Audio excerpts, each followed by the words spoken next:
Hello everyone, I want to make a quick video because brawlhalla changed and they buffed Thea. If you don't know, 3 weeks ago I made this video saying Swift was being a silly goose and lying to people saying what stat line to go on Thea.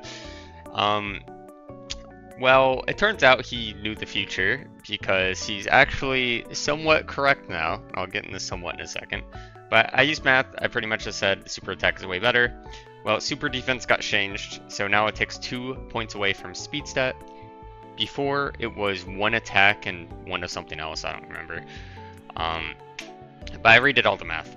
So, the kill efficiency now pretty much is you need to hit 1 more move, and your opponent needs to hit 1 more move. I only tested 2 different legends, High Strength Taros and Caspian.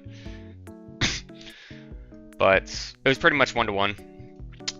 With that said, I think it's a little skewed. I think the guitars and hammer one is like, it's probably more than just 1 move.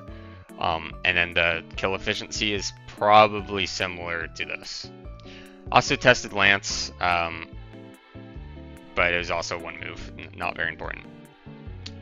So what it pretty much says is that it's more optimal to go super defense now at pretty much all times. I will say though, it is like pretty close to being preference when it comes to the math of it.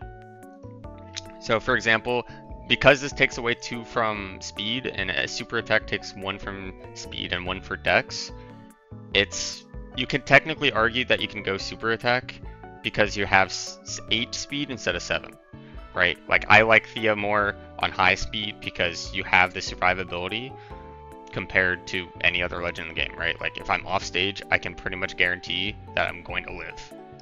Especially like below 20, early 2500, like no one really knows what to do. So going super tech isn't completely out of the picture, but it is technically more optimal to go super defense now.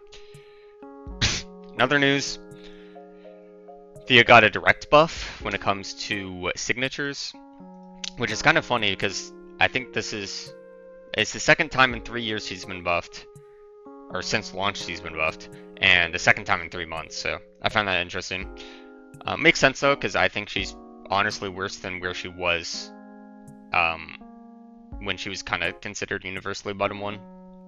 Anyways, Ensig on Lance got buffed to increase for 2 damage and increase force by 2 for variable, so at higher HPs, you're going to do more knockback, as this is saying.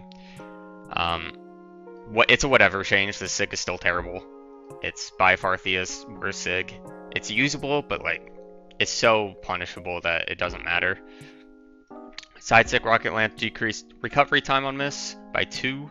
It's out of 60 frames, so it's on 20 now. Third of second. It's still pretty bad.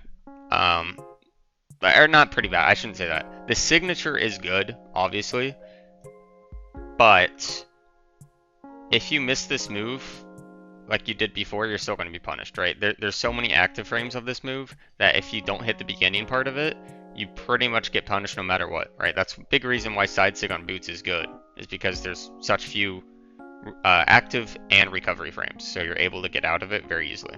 But this doesn't have that luxury. But that's it. Yeah, if you want to know how I feel like about Thea right now, I think she's honestly worse than where she was when she was considered bottom 1, because this super stance change pretty much made it so every single legend got a big buff for the most part.